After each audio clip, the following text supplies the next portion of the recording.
A paz de Deus e a graça do Senhor Jesus esteja com todos vocês. O princípio da criação desenhando a história da humanidade. Quando nós lemos o início do livro de Gênesis, podemos compreender que Deus criou o céu, a terra e todo o seu exército em 6 dias, e no 7º descansou. Por que será que Deus criou em 6 dias? Ele não poderia ter criado em apenas um, mas ele quis criar em 6. Por quê? Por que contou o tempo que levou? Deus não faz nada por acaso. Qual foi o propósito de Deus ter criado dessa maneira?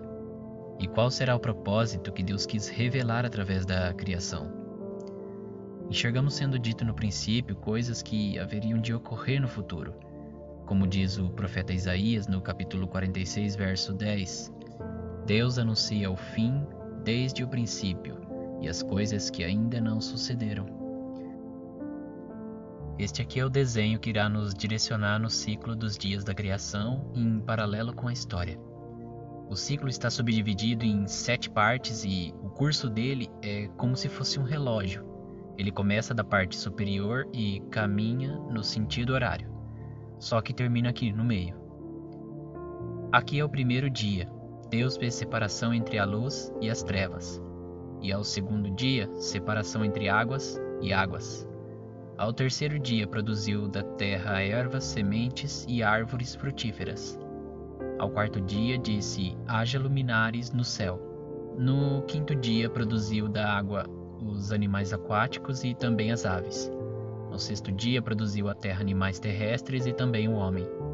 E ao 7º dia ele descansou de toda a sua obra. Vamos começar a examinar as escrituras a partir do 1º dia. No princípio criou Deus o céu e a terra era sem forma e vazia, e havia trevas sobre a face do abismo, e o Espírito de Deus se movia sobre a face das águas. E disse Deus, haja luz, e houve luz. E viu Deus que era boa a luz, e fez separação entre a luz e as trevas. E Deus chamou a luz dia, e as trevas chamou noite. E foi a tarde e a manhã, o dia 1º. Palavras-chave: luz, trevas.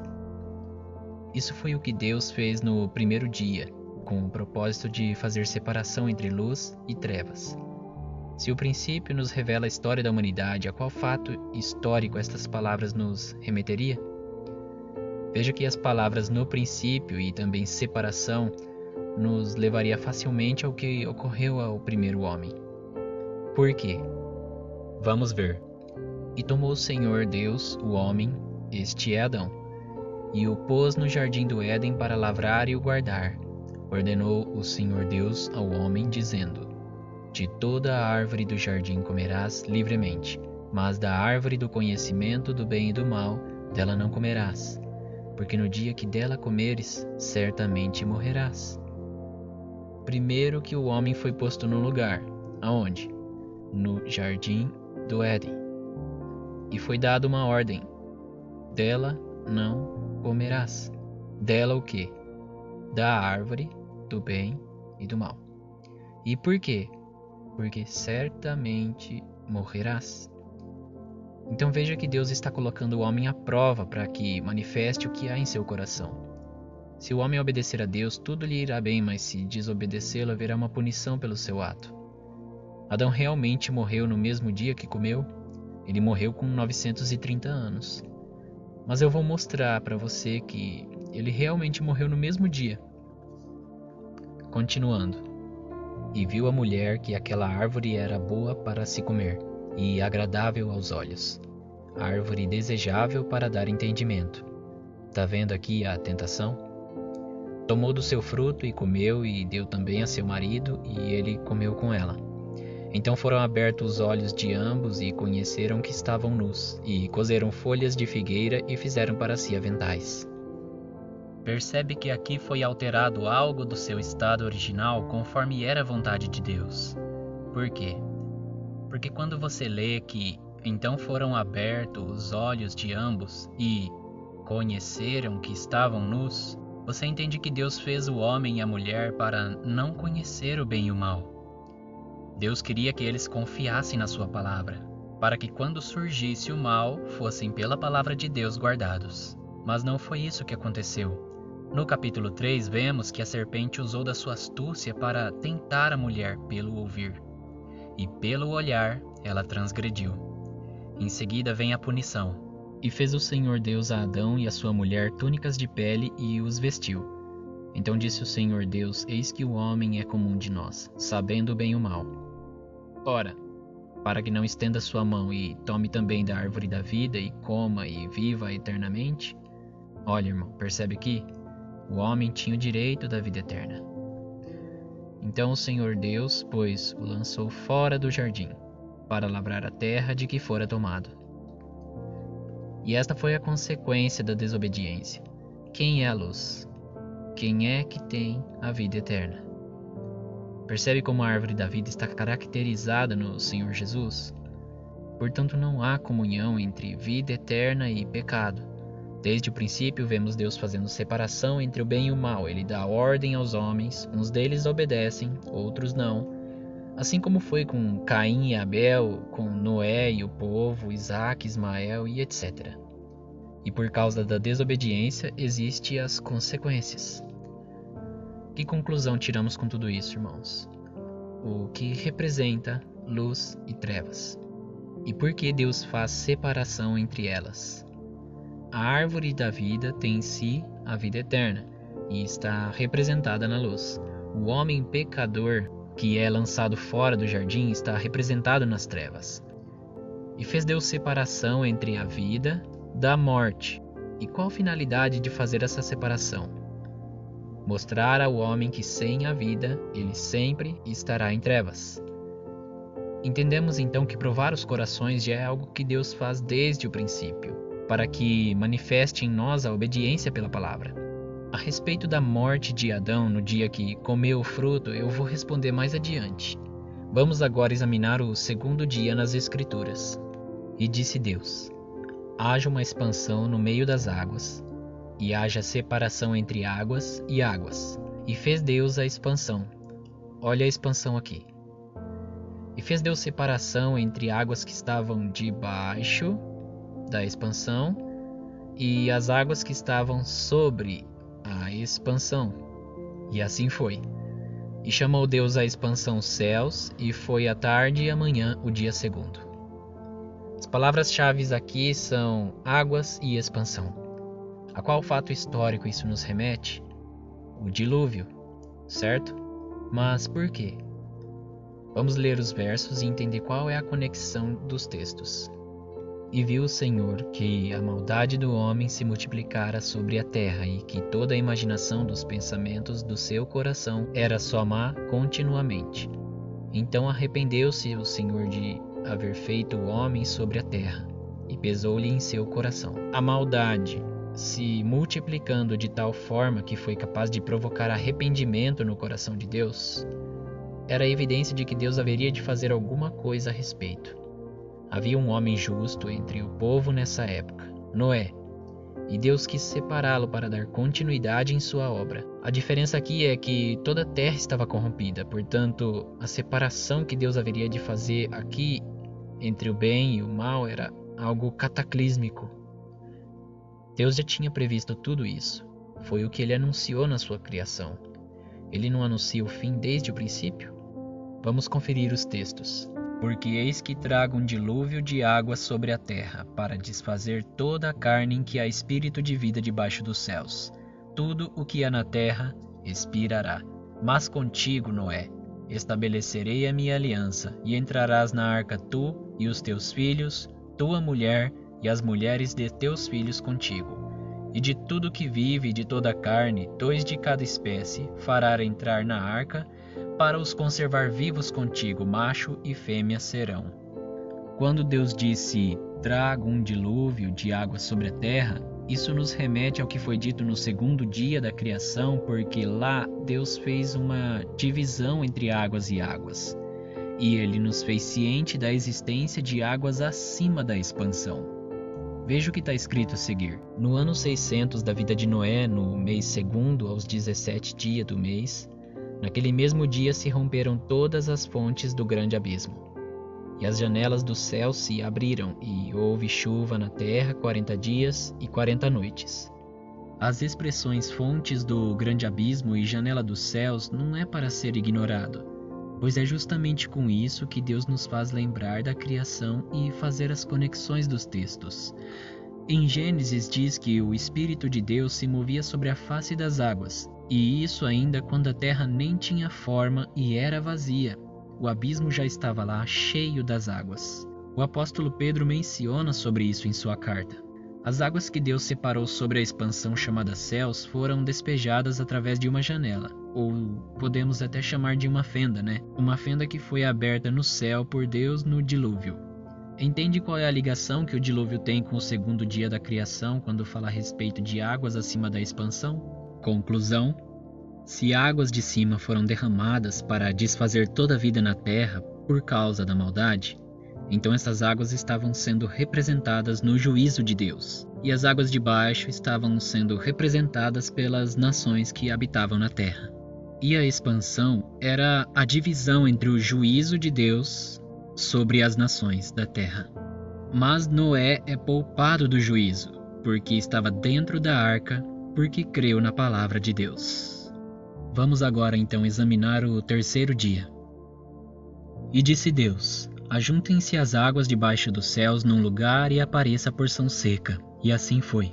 E chamou Deus a porção seca terra, e o ajuntamento das águas chamou mares.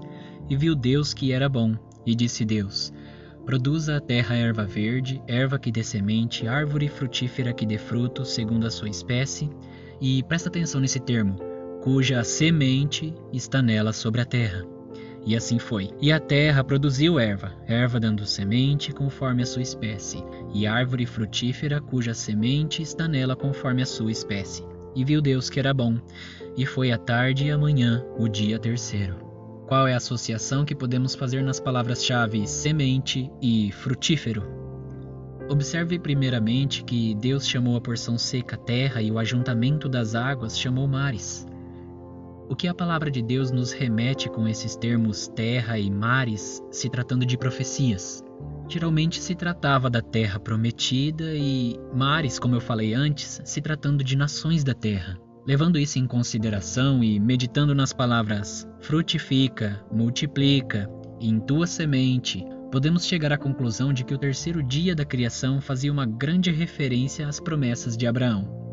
Vamos conferir? E disse o Senhor a Abraão depois que Ló se apartou dele: levanta agora os teus olhos e olhe desde o lugar onde estás para a banda do norte, do sul e do oriente e do ocidente, porque toda esta terra que vês te hei de dar para ti e a tua semente, para sempre. Então você vê que a promessa a Abraão de um lugar para ir lá habitar serve tanto para ele quanto para a sua semente, isto se tratando de um futuro herdeiro que ainda viria. E multiplicarei a tua semente como as estrelas do céu, e darei à tua semente todas estas terras, e em tua semente serão benditas todas as nações da terra, porquanto Abraão obedeceu a minha voz e guardou o meu mandamento, os meus preceitos, os meus estatutos e as minhas leis. Viu uma boa diferença entre Abraão e Adão?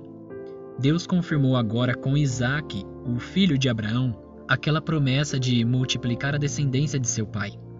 E passará também a Jacó, falando mais sobre a semente. O Deus Todo-Poderoso te abençoe, te faça frutificar e te multiplique, para que sejas uma multidão de povos.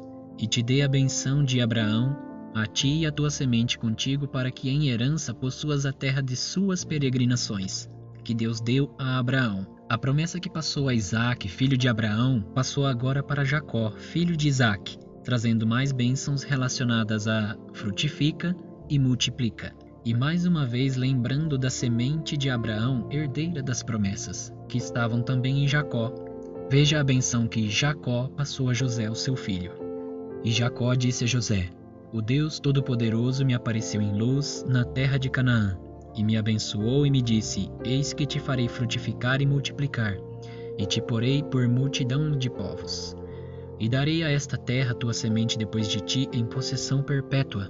Vemos que a benção que estava sobre Abraão agora estava caindo no seu trineto José, e posteriormente ainda cairá no seu tetraneto Efraim.